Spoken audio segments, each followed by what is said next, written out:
Do you know how many virus particles are in that sponge? So many in that sponge. So many. All right. Let's do our thing. This is weird because I feel like I'm at a remote location and they're like piping us in. It's like All right. split screen action. Brett joining us from in front of the tavern The in Gary's Old Town Azeroth. Tavern. That's right. from This is going to be Cheers. Stormwind in Azeroth, the famous What's the Hearthstone weather tavern. like over there in Boise? It's pretty good. Is it? Yeah. Fantastic. And then we can pass across. Would you like a beverage, sir? Oh, look at that. Yes. That's hilarious. That is funny. The transcriber is going to think I that know. this is I know. ridiculous. Lindsay's like, these guys are And dorks. can I take a peek there? You may. Oh, by the way, this is our last one Well, for now. for now, before we decide what's not in there, and then we'll come back to it. Yeah, next episode. Join us next time for What's Your Damn Problem? For what? Everything Question number 1. Brett, what's your damn problem? What's your damn? Why is your head so big on camera? Why is your forehead so shiny? Holy mackerel. Because cameras tell the truth. I think what happened here was I used hairspray this morning, and it coated Yeah, if me. you get a little hairspray on It's that like shiny someone dome. dabbed some egg white on me and put. Is me that what it is, egg whites? Yeah. I'm like, oh, I'm going to start using that. Yeah. But can Okay. we get the egg white glaze off me? I'm watching All right. a lot of British baking show. I don't know if you ever watched that. Love British Baking So Show. fun. Oh, yeah. We're That's- watching season 1 over again right now. As you should. Yeah, it's good. It's good. The redheaded guy, really thin redheaded guy. He almost looks female, a little bit. He's not season 1. He's season 2. He's amazing. So I'm not going to pick him out, but I'm into the current season and I'm into season 1, and that's like 32 people to try to remember. Oh yeah, that's a lot of people. Yeah. Okay, let's talk about creating a Season team. 1 was the one where Ian threw his Alaskan what's the Alaskan bake? Baked Alaskan. Baked Alaska, yeah, in the bin. And he got kicked off the show because he just threw it away. Because the one old lady actually left his ice cream out. Anyway, sorry about that. All right. Booted. All right, we're actually starting now. Yeah, we are. Okay, so Creating a tryouts. team. Yeah, fielding a good team is super tricky because lots of folks are going to have to begin with the students they already have on hand. Yep, and that's the biggest resource you have. Yes, absolutely. Eventually, over time, you'll attract players, you'll recruit players, you'll even search for players and invite them to come and participate. But most of the time, every school will build an esports program out of the folks that they have. There are 2 schools of thought. One is that you build a roster with the exact number that you need. A variation of that is you +1, right? Right, you got to have the alternate. You got to have an alternate or something like that. The other school of thought is more akin to traditional sports, although tennis doesn't necessarily have a backup. I mean, doesn't have 2 teams. They really just recruit one full team that most of the players play on all the time. There are a couple of alternates the way tennis does it. Same with golf. Right. But that other school of thought is more like what you have in terms of like Football. an orchestra. Oh, yeah. I was thinking like orchestra where you have first seat, second seat, third seat. You can Yes. challenge for those seats in order to make the top spot within the roster. I think that's the same way it Yes. works in college and band and everything. Yeah, it is. And for esports, what we wanted to have was a team that could practice against itself if we did not have a scrim partner. And to be able to, for those players to not have entitlement at their position, the fact that they have to continue to improve and to get better, and that seat is a little bit hotter than they would probably like. The students originally pushed back against this idea. Some of the student leaders said, we think that's a terrible idea. Someone shouldn't feel uncomfortable or worried that they're going to lose their spot. And I disagree completely. Well, welcome to collegiate sports Yeah. or competition at all. Welcome to the life. best player plays. Right. Welcome to earns life. The because you best earn it. The best manager manages, right? Or I mean that's the idea is that there's competitive. That's right. And once it's just like anything in professionals. Once you don't earn that spot, once you don't earn your spot on the team, all the other benefits of that roster spot go away. Yeah. Including, it could be in this case, scholarship. Yeah, or the ability to travel, or The any of ability to those travel, those kinds of things. sweet perks. And so we want 2 teams plus a couple, so that we've got, again, that flexibility that you can sub somebody in. Today in a practice, I had one of the players really frustrated with the play of another, and I gave him the thumb during the practice. I put somebody else in his seat. I said, you just kind of stand back here and watch with me. Let's see if you can pick up any new information that you're not getting while you're playing. Last week in one of our matchups, I walked up and tapped one of our starters who really doesn't have any, at this point, real competition for his spot. He's really earned it. And there's a big gap between he and the next player. And I said, we're doing really well. We're winning. I'd like to maybe sub you out and sub in another player into your spot to give them more experience against a tougher opponent. How do you feel about that? Because I don't want to mess with your psyche, but I would like to play. You say, oh yeah, pull me. And so that's part of the on-hand coaching, the on-hand management of the teams once they exist. So in terms of finding that right number of players, you want to have enough so that they can practice against each other. You want to have enough on, say, a starting roster to where you have an alternate. If it's larger than that, it becomes maybe too cumbersome to manage it in any small point, one space in time. Where it becomes exceptionally tricky with collegiate esports is that we engage in, because the technology allows us, an inordinate number of scrims, right?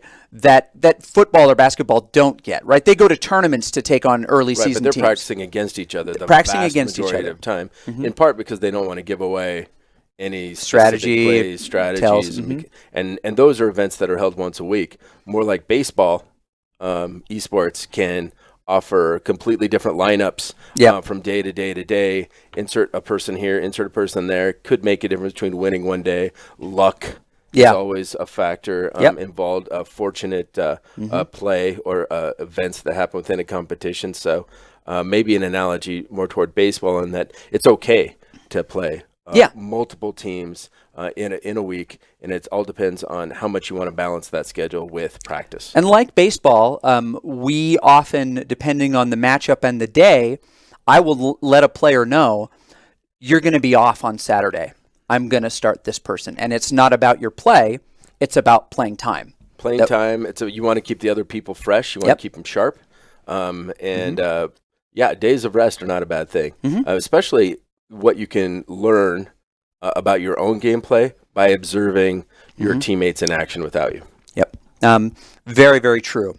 So managing the players, we have selected a unique coaching strategy, which we won't talk about too much here, except to describe that there are really 2 schools of thought for coaching, right? And how you manage that process is that you either hire a coach, which some schools hire a former student who's really good at the game to act as the coach.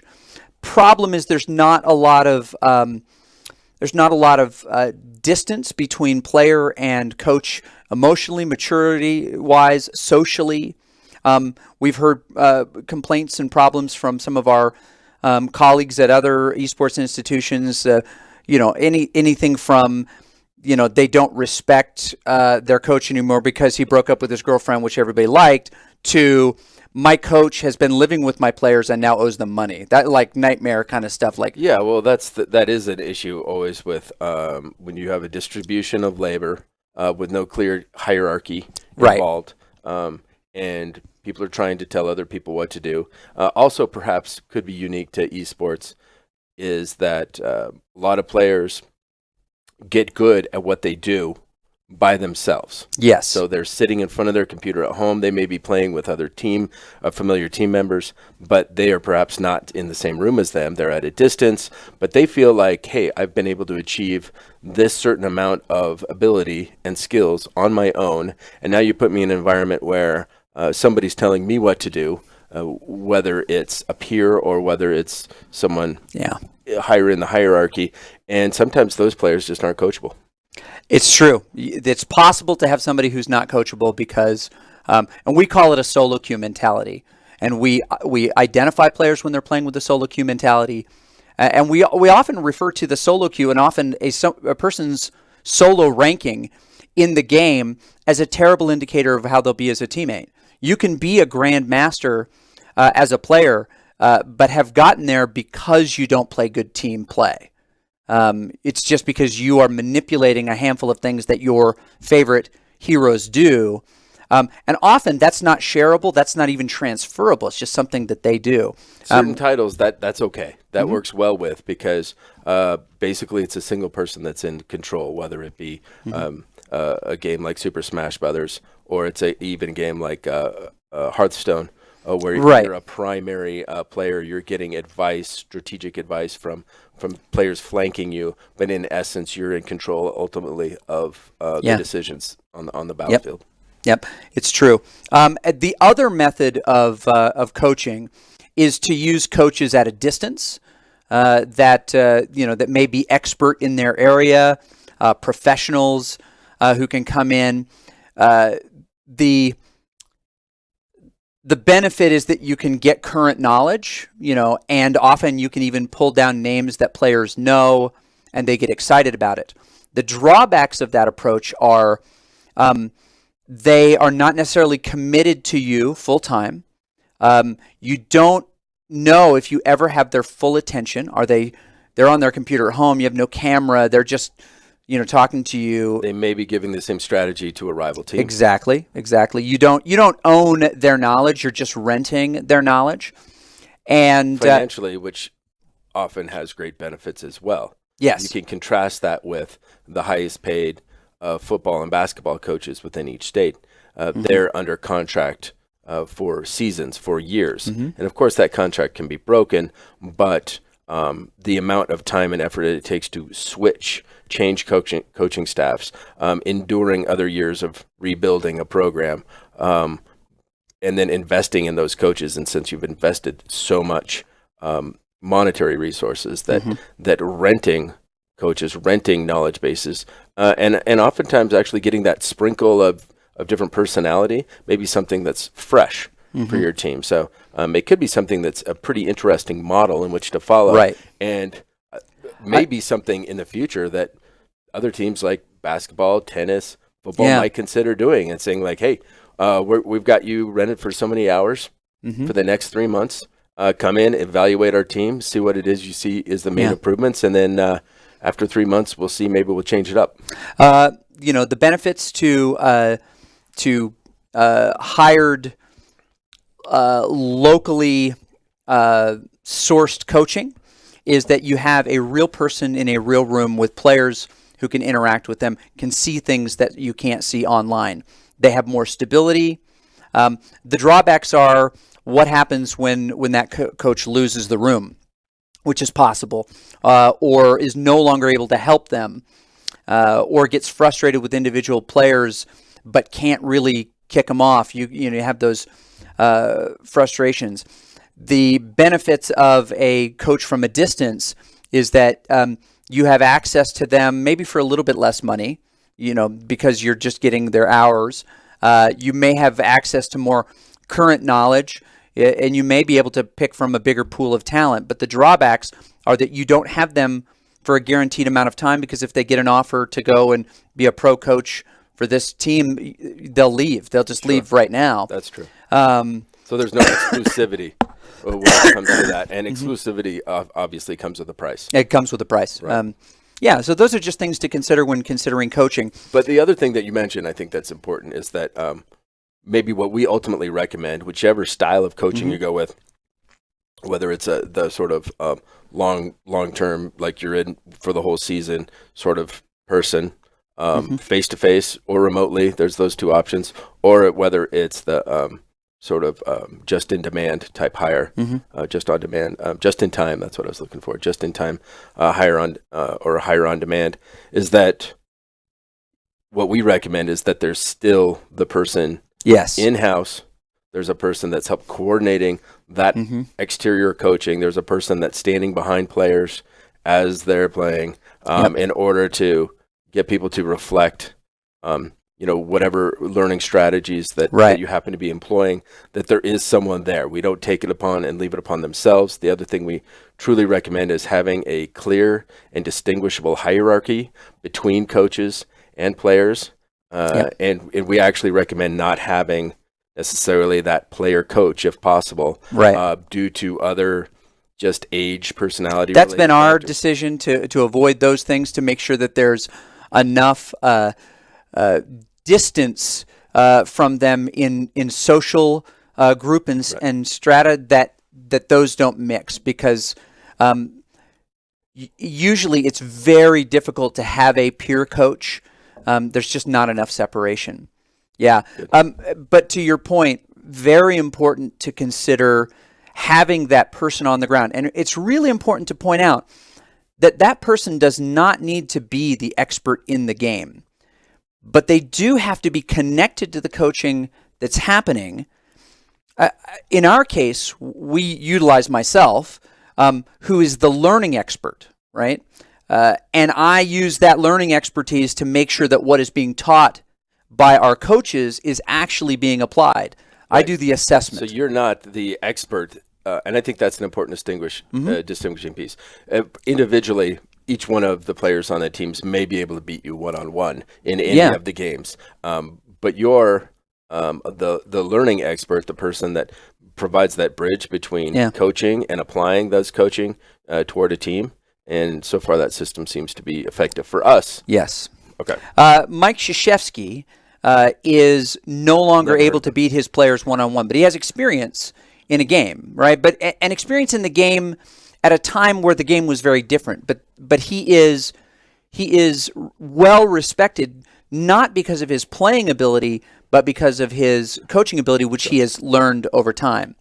I think that goes throughout all sports. You could look at NASCAR driving. Right. The pit crew boss, who's in charge of all adjustments, having the car ready, in charge of all the individual components on any given team, speaks with the driver, talks and discusses strategy. He's not the person in the car.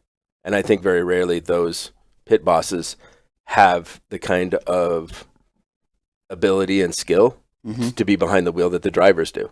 Right. But instead, they're the coordinators. They're the experts. And I don't know if coaches or managers is the right term. We may need to come up with a whole different term for what this person does. But it's important to have that person that's there. Again, okay. And to make sure that the message is being delivered the way the coaches intend, and that the players are doing what they're being asked to do. I like to think of the way that our coaching strategy works is that I'm not a Bill Belichick coach. I'm a Steve. No, not Carroll. Carroll. What's his first name? Seattle. Oh, that's my favorite team. Right. Pete Carroll. Pete Carroll. Thank you. That I'm a Pete Carroll coach. Yeah. That I manage the coaching, and I make sure that we're executing the plan, and I make sure that the players are rewarded when they're doing what they're supposed to do. I help to orchestrate those plans, but I'm not the architect of those plans. Yeah. And that's okay. That's okay. There are lots of different ways to coach. You don't have to be in the minutiae. Yeah, this is just this. Yeah, obviously we're sharing our knowledge and experience here, but I think there's probably a whole bunch of different kinds of configurations that different schools are going to come up with based on resources, based on access to expertise, and for certain schools, they may be able to say the player coach is all we have, because A, they're volunteering their time, and B, it's someone that can make all the practices, and C, it's someone who can coordinate all the scheduling. Yep. So let's scheduling. Let's talk scheduling. There are 5 things that have to be scheduled with a varsity program. Okay. They are practice, scrimmages, competitive matches, right? Tournament schedules, and broadcasting. And that doesn't include any kind of travel, but on a regular basis, in any one season, those are the 5 things that you have to. Is it broadcasting tied in with bullet points? Can be, but doesn't necessarily have to be. Yes, it can be, but it doesn't necessarily have to be. So we will do some broadcasting here in the spring that is broadcasting of individual players of ours queuing individually or in small groups, not competitively against other people, but just in the game. I see. So different pieces of a broadcasting, Yes. a full broadcasting schedule, which may include things like highlight reels, Yes. or interviews, Yep. or personality, offshoots. Yeah. What else do they do in their free time? Type Exactly. Right. Everything down to a coach's show. Because Right? everything is promotable at this point, Yep. and all you need is the streaming capability and channel time in which to do it. Let's go to practice schedule. Practice schedule is important. As a varsity program, there should be a class associated with that time, partly to give credit to the students for their participation.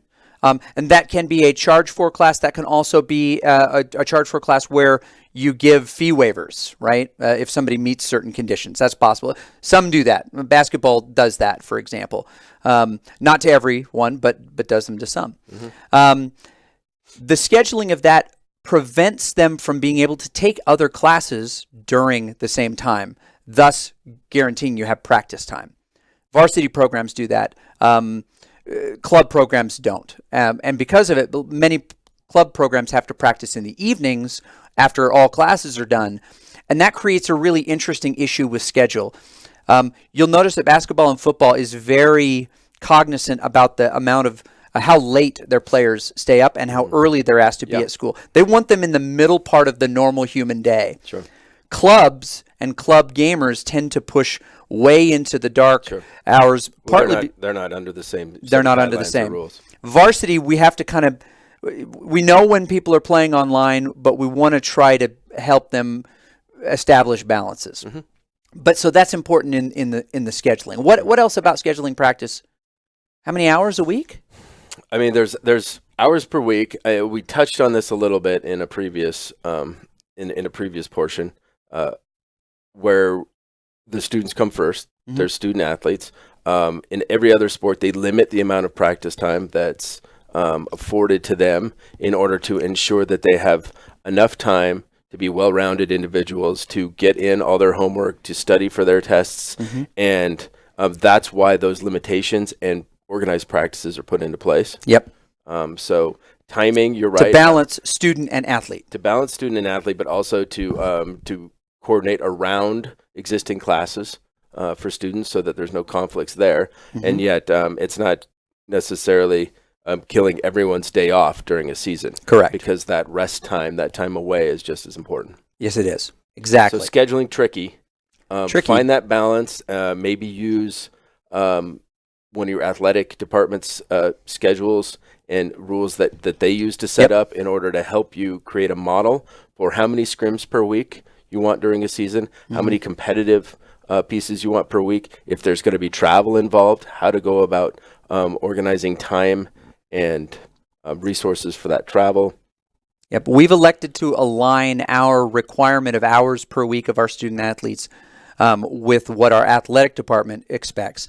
We want to bring them into sameness as much as we can, and it helps the players, our esports players, respect their role as balanced student and athlete, so that they're not equating time with effort. That they're different things. They can exist in the same plane, but time and effort are different things. And also to ensure that they have their priorities straight. Yep. In life.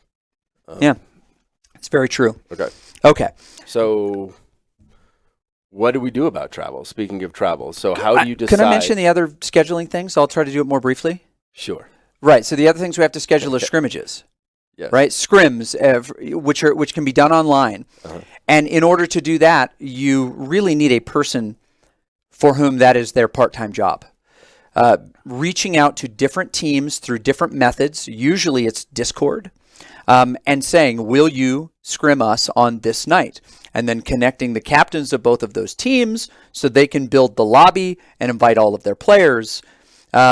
You need to scrimmage other teams, even if you have a double team, double wide team, because you need to see things you haven't seen before.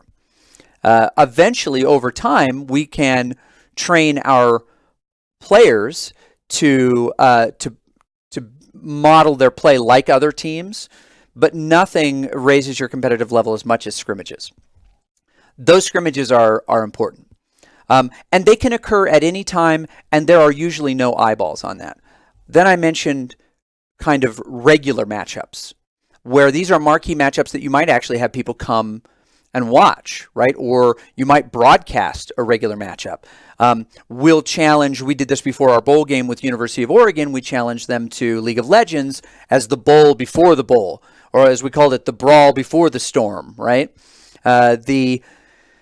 The idea that we schedule something that other people are going to be invested in and watch. That's still a scrimmage because it's not a tournament. It's not housed by any of these organizations. Right, but timing being as it was, you tried to align it well with, so it coincided with other athletic right. We might want to scrimmage a University of Jamestown. That might not be something that will get people interested on campus. But if we play, for us, a University of Nevada, that's a rival. They care about that. That's a broadcast match. Now, it still behaves kind of like a scrimmage, but you have to schedule those.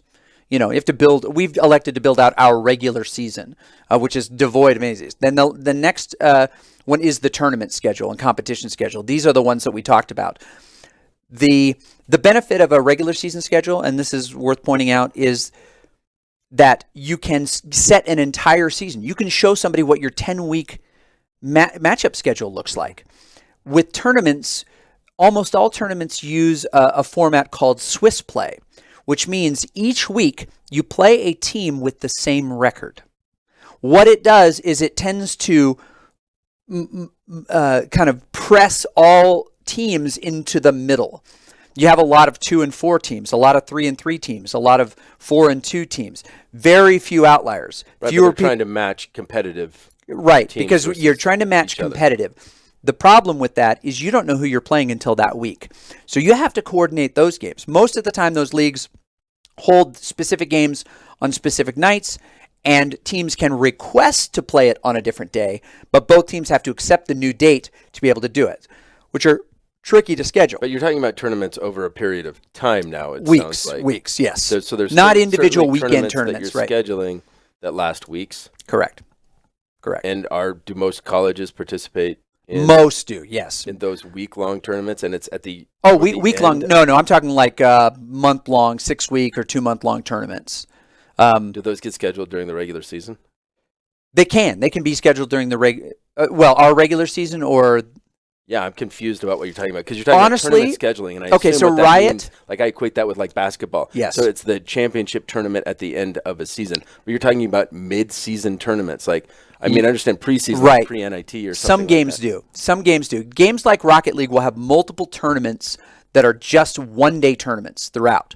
And then they'll have a season tournament. They all call them tournaments because ultimately they're trying to find one winner, and there are brackets. And there are multiple teams that are participating at any single time, whereas scrims, we're talking about one-on-one. Yep, most of the time they're in pool or region play for 6 weeks, and then you qualify for the bracket. So are there like popular collegiate tournaments, like say for Rocket League, that exist during the year, and are we participating in all of those? Not all of them, but we're participating in many of them if they align with our schedule. Are those invitations or are those things that we reach out? No, you can sign up for Rocket League. Sign it up. Rocket League is a special case because there are so many of those types of things. There are individual tournaments that students can participate in, but collegiate tournaments, which is what we're focused on, there are tons of tournaments that anybody can join at any time. So how do you decide whether you want or should participate in an organized tournament during the college season? Right. The first for us is it collegiate? It's a yes or no. And if it's not a collegiate only, exclusively collegiate. Right. That you're going to be just in a collegiate bracket, because that's what moves the needle for us. Again, if we play against Michigan State, that means something. If we play against the Trash Hounds, we don't know who they are. We can play them, but for our students, there's no tribes in that, right? We don't know who the Trash Hounds are. The other thing that goes into whether we consider playing in it is, does it fit into our reasonable schedule? We have elected to not schedule any esports activities on Sundays. There are esports activities that happen on Sundays. We've elected to not open our lab because we have to create that hole of rest in the schedule somewhere. Sunday is the most opportune time to do it. For many reasons, we have students who have conflicts on those days anyway. Some students work on those days heavily. Some of them, that's their big homework. That's the day we picked. Not everybody loves that day, but we had to pick a day. So we eSports for 6. We'll take Sunday off. So that's a consideration. Does it fit into our schedule? And does it require any exclusivity? Some tournaments will say you can only enter this, or you can enter this if you meet these conditions, and we have to evaluate those. University of League of Legends allows us one team into their collegiate League of Legends season, which we competed in, but they'll have other tournaments that are not part of this bracketed system. We want to make sure we always have one of our varsity teams in whatever the national championship competition is, right? Whatever that tournament is, we want to participate in that as well. And that's scheduled way in advance, and we know when that tournament is going to happen. So here's the problem, is that they are rumored to exist within a particular time, but these companies, as the technology for running tournaments continues to develop, we're finding out later and later. I famously gave Adam Rosen grief. He is one of the twin brother directors of TESPA on a panel that I was hosting, that we were already in January and we had no idea when Heroes of the Dorm was going to be. There had been nothing announced on it. And I gave him grief there. It began at the beginning of February. We only had 2 weeks notice for the beginning of that. We only had 1 week to register. So it is really possible, and it happened to us in the fall, that we were left out of a tournament that we wanted to participate in because the communication was imperfect. Actually, there were 2 of them that we were left out of. Even though we had declared our interest in one of them, the other one, we were never notified that it even came online. We only found out after someone said, "Hey, I didn't see you on the list." And we're like, "What list?" Let's try Rein it in. Wrap this up in terms of scheduling, because we've this is a big one. This is a whole book. Scheduling. Yeah, scheduling sounds like it could be a whole book of its own. So, advice on scheduling: if you wanted to pull out the 5 most important pieces of information, just give me the 5 bullet points on scheduling. It's like the 5 bullet points on scheduling is that it is so complicated and important to the success of your program that there is one person who needs to do that. Okay. If you have a classified employee and their job is schedule coordinator or competition coordinator, you'll set yourself up for success. Okay. Big programs need that. Next bullet on schedule. Next bullet item, make sure that you are scheduling enough time for the players to play together in the same space, because that will solve most of your interpersonal problems. If they are together and can see each other, we don't have disinhibition effect issues where they think someone's more mad at them. It's really healthy for them to be in the same room. Schedule them in the same room. Okay. Bullet item 3, and I may not give you all 5 here, is make sure that you are balancing show matches and scrims. Right? Those show matches are like the regular season ones. And then try to be flexible when it comes to tournament scheduling. Yep. Okay. And just be prepared to do it, because that's super important. And really, the last one is do the best you can to balance the competitive level of your players with your opponents. And that's what that coordinator can help do for you, because you want your students and your school needs to see you with wins. But you also need to play people who are going to remind you that you're not as good as you think you are. Yeah, that's an important point. That's a good point, actually. Okay. All right, good. Thanks for that. So, scheduling. You're welcome. Wow. I think condensing that is going to be a task. But did you notice that I threw in Krzyzewski and Dikembe Mutombo in the same thing? Because I wanted her to have to, or whoever it is, to have to spell those. You know, my eyes may have glazed over. We may have to go back and look at the tape. At some point in there, I was just like, I need to move on from scheduling. Yeah, I need to get him off this topic. No, but there's a lot of stuff in there, obviously. So that's good. Did you learn some things that you didn't know? I think just actually talking about it and discussing all the aspects that there are kind of helps provide a big picture overview. And that's really important, because once all that stuff was out there, we could say, like, all right, the most important pieces to think about is this, and this. Yeah. And so that was really helpful. But yeah, I did learn some stuff. Well, just to give you an idea of the complexity, just today, We have a show match in Heroes of the Storm, followed 2 hours later by a regional competition match in Heroes of the Storm in the same lab. We've got both Overwatch A and B team playing 2 games. Only one of those 4 total games will be broadcast, but the other 3 are going to happen nonetheless. All of those people have to be connected and arranged and times confirmed. Well, I think shared. That's one of the things that you have to remember too, is that you're going to have to say no to a lot of invitations. You're going to have to say no to a lot of potential interesting, fun, profitable kinds of tournaments and things, because they're not going to fit within your schedule. So it's sort of like, stick to your guns, know your rest times, know when you can and can't actually schedule scrims. And even though it may be easy to scrim, it also needs to be coordinated closely with which pieces you want to broadcast, and that make sure that there's enough lead time, setup time, downtime for everything that you're going to be casting, because again, casting is going to be a key component to success. Broadcasting, wow. You're not kidding. So we brushed on this just a little bit. So there are certain events which may require travel for your esports teams or for multiple teams. And this would include invitationals and championships where you fly to a central location for the Final Four, right? And those are covered in-house. The expenses for those, they're expected that teams will provide the resources in order to get there and for the invitationals, and participate for those invitational tournaments. The benefit of going and traveling to those places are recruiting, the spectacle, which helps in recruiting, expanding the horizons for your players, getting so that you get that national prominence, which again goes back to recruiting. It helps support the program, support the school. Possible sponsorships. It's a prize money. That may be associated with it. It's a booster shot to the integrity and the shine of your program on campus, to be invited to go somewhere. And so an important piece, but so how do you decide how much travel per individual season per team? So for example, if you're hosting 5 individual teams or supporting 5 individual teams at a university, how do you decide how much travel is the right amount?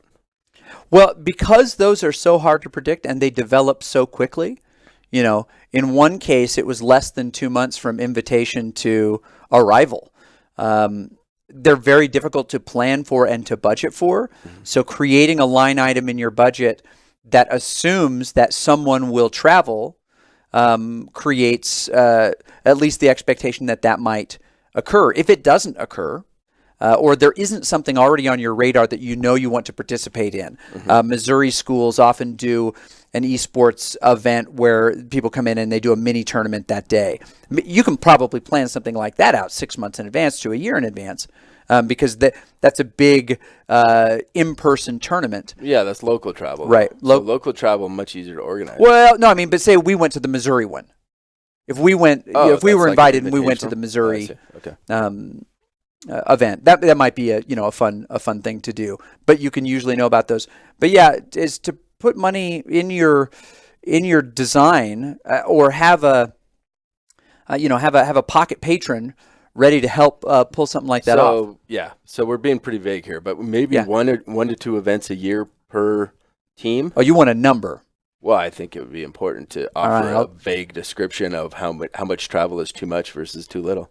Well, what's the over-under on this? Are you taking the over if it's 2 a year? Travel great for these reasons, not so great for the reasons that it takes students out of school. If you don't, you have to deal with that same sort of excused absence policy that other traveling teams within your school has to deal with, whether that's basketball players missing classes or tests and reorganizing that. And that's no small feat, for sure.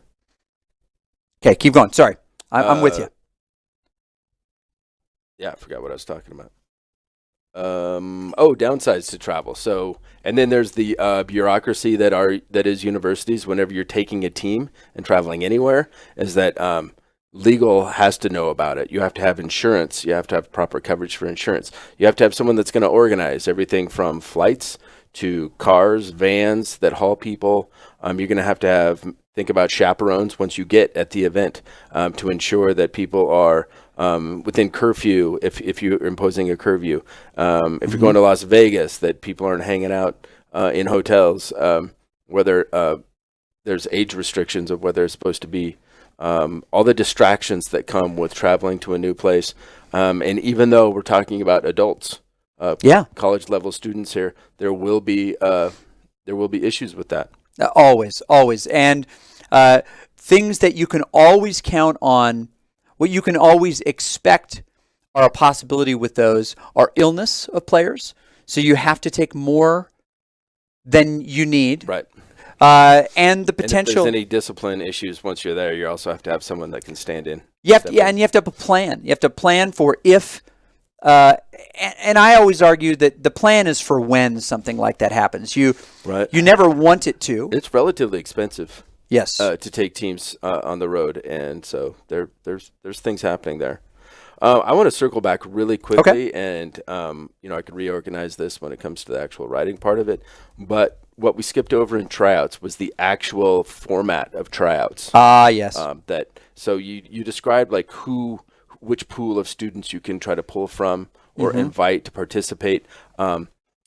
Everyone, you try to hold a tryout, and we've talked to colleagues here who have had absolutely nightmare experiences when it comes to holding tryouts on their campus because every level of player, when you open it up, wants to come and play, wants to come and show their stuff, see what they can do, see how they measure up to other people at their university when, quite frankly, there's a huge disparity between those at the very upper echelon, the upper crust, so to speak, and your everyday, I play on the weekends with my buddies, and and I just wanted to give it a shot kind of thing. So there's an option there. Do you hold the open tryouts? Do you hold it for certain people, invitation only, so to speak? What are the repercussions of having that sort of organizationally as an invitation only, or drawing upon from a pool of only specific people versus opening it up to everyone, and the logistics of those tryouts themselves and how complicated and how time consuming they can possibly be? They can be. So what you can utilize, are statistics and documentation of a player's skill level and ability that are provided by certain titles of games that already exist. As a key to entry for the possibility that we are looking for players that are bronze and above. So create a floor, in essence, of those that are eligible to try out. All you need to do is come with that documentation, whether it's a screen printout of your skills, or they submit abilities. The link, right? They submit a link, and I think there are third-party many for every websites game. Ranking. And companies that will help you organize yourself in terms of ranking. You can either rely on those companies to help assist you in your selection process. The selection process itself, do you provide people that are known experts to come in and help analyze and rank the candidates for the team in order to identify who is going to be in that top echelon? Keep talking about this. If I don't go to the bathroom, I'm going to die. Oh, okay. Keep talking. Yeah, how do I identify those players? Go. So how do you identify the upper crust, the level of players? Is it a face-to-face tryout? Are you simply relying on performance and rankings? How reliable are those performance and rankings? I think these are all decisions that you're going to have to decide as part of the tryout process. One of the things you will have to do when creating a tryout selection process is that you will need to be very careful and document how it is that you're doing things in order to ensure equity and fairness amongst the players that are trying out for the team. You want it to have some sort of independence, so that none of the sort of friends of friends that are making those decisions and they're unfairly loading up. So to get your friends on a specific team to play for the university, because invariably we have found that so many of our players want to play with people they know and players that they feel comfortable with. However, they may not be the best players in terms of a fair tryout situation that are going to make the team. So all these safeguards and careful documentation in terms of processes and selection are extremely important however you go about doing it. You're going to want to ensure that everything is documented, that you leave enough time in order to create that sort of tryout piece. Once you have established a team and getting new players on the team and how to provide a competitive and fair environment. So does a returning sophomore on a specific team get automatically a pass to join the team? Do they have to try out just like everybody else does? And again, part of that process is perhaps documenting and offering the analytics and statistics of your own players that are returning from the past team and comparing those with the new people that are trying out. I would also make sure that, and our colleagues at other institutions, as we've mentioned previously, have found themselves in trouble because they failed to make the tryouts open and inviting enough to be representative. Yeah, diversity. Again, inclusiveness and diversity. Inclusiveness. You want to ensure that everyone gets a fair shake. Yeah. So how do you go about doing that? And offering that sort of floor of ability and skill level, and then opening it up. And I was just talking about how you have to ensure enough time, you have to have the resources in place, and then you have to have a fair and impartial system in which to analyze and choose who the varsity players or who's going to make the final teams.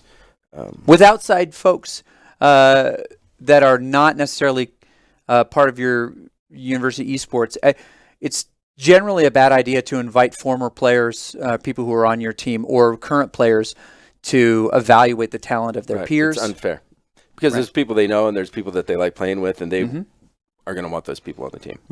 Regardless of what the rubric says, they'll add to the rubric the things that are important to them. Part of that floor piece should be right away the eligibility requirements. So whatever you decide, if you're eligible as a student, are they carrying a 3.0 average coming into that semester? Do they have the time in which to commit to all practices?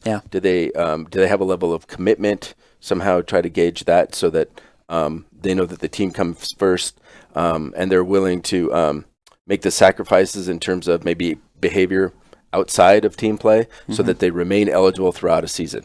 Because you don't want to get that player that's on the team that is going to get kicked off because of illegal activity. The League of Legends players will tell you that one of my number one axioms is the most important personal characteristic is availability. Because if you are in legal trouble, if you are in grade trouble, then you are not available. Right.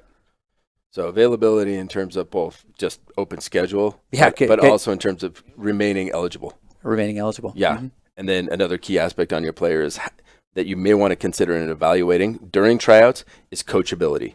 Yes. So you may want to put them in a tryout situation that's preordained, pre-planned, that puts them in perhaps a situation that they're not used to being in. They're playing with an unfamiliar character. They're put in a no-win situation. I'm thinking of Star Trek. When they got put into the no-win situation. Kobayashi Maru. Thank you. I knew you'd know that. That was not supposed to be a dork test, but you passed with flying colors there. Thank you very much. So that to see how they perform under adverse conditions, and see how coachable they are, how well they respond to somebody saying, "Hey, why don't you try to play it this way outside your normal like zone of confidence, and see if they respond in a way that they're going to be coachable for you." I think that's a really effective way to use that piece in a tryout situation. I agree completely. All right. So I'll mention just a couple more things, and then I think we're probably at a point we got to cut this one off base time-wise. Well, I really wanted to get through let's do this one as a separate one because I think this is a bigger discussion too. Let's do this one tomorrow. Okay. Yeah. I got an interview in like 5 minutes. You're interviewing me? No, the sports radio interview. They don't want to interview me? Well, okay, they can interview you too. Maybe someone wants to know about you. They should ask me about you. That's when that No, we do not need you dropping expertise on that. Okay. Tryouts. I'll offer this. I think it's important to have it multiple times a year.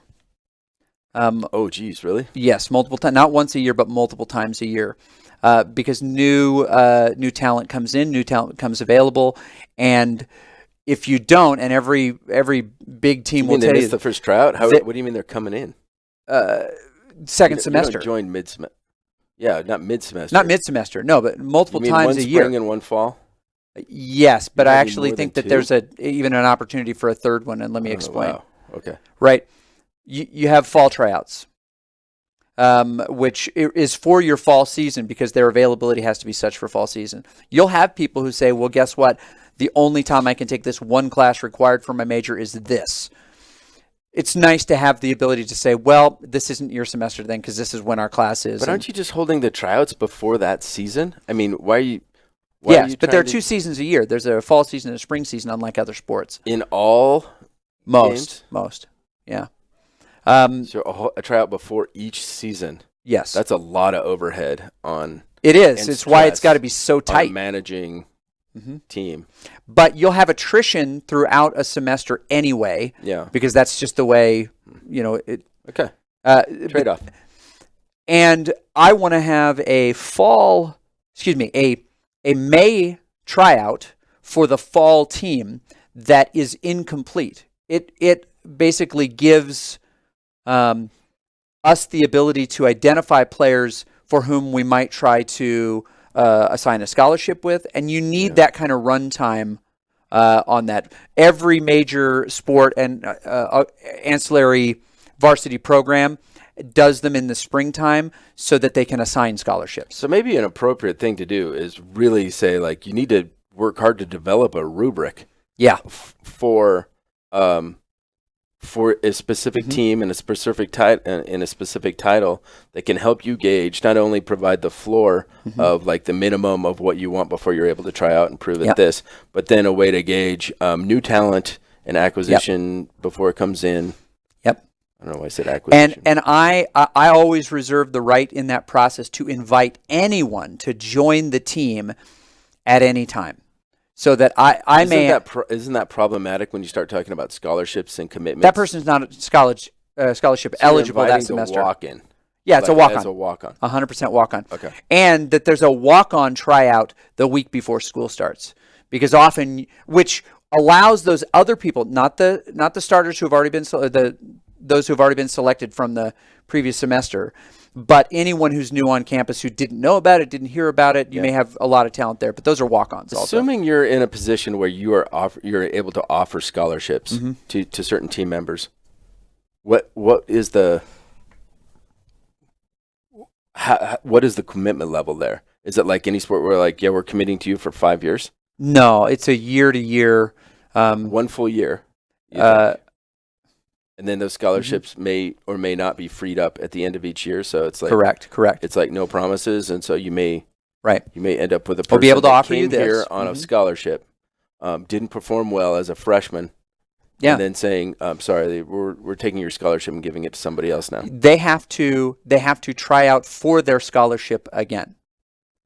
Preferential consideration offered to those who are still performing at a high level, who are applying for a scholarship again, right? How do you provide that preference? Simply that they're evaluated again. Is this person still providing the value and providing the grades to receive this, right? Yeah, but I'm just thinking, take the case in which you're forming a team. 6 players, HOTS or whatever. And you have scholarships given to those 6 players. Based on their performance during that year, you get a whole slew of new talent comes in that kicks the crud out of 4 of your former 6 scholarships players. You're going to take away the 4 scholarships to those 4 players and give them to everyone will determine how the scholarships are, not just how they're awarded, but what is the criteria to whom they're awarded to. One of those for us is need, right? Is need. Not normally, not in athletic scholarships. But this is an academic department, right? Right, but so you're So forming academics and scholarships perform- around the academic side or the skill and ability side. We don't have enough time to flesh that that's out an because I don't interesting necessarily have a great answer for that yet. Yeah, I didn't to say that they would be partially based on need is completely out of left field for me, but it's an interesting concept. A consideration of if somebody is that gives a lot of arbitrary Mm-hmm. power to whomever says you get a scholarship and you don't. Yes. Without having like that established rubric. That's an interesting conversation. You got to have a rubric. I think, yeah, you got to have a rubric for sure. Right. Cool. Okay. Should we close it up there? That's Yep. creating the team, and we'll talk about collegiate handbooks next time. Yep. Okay. Like it.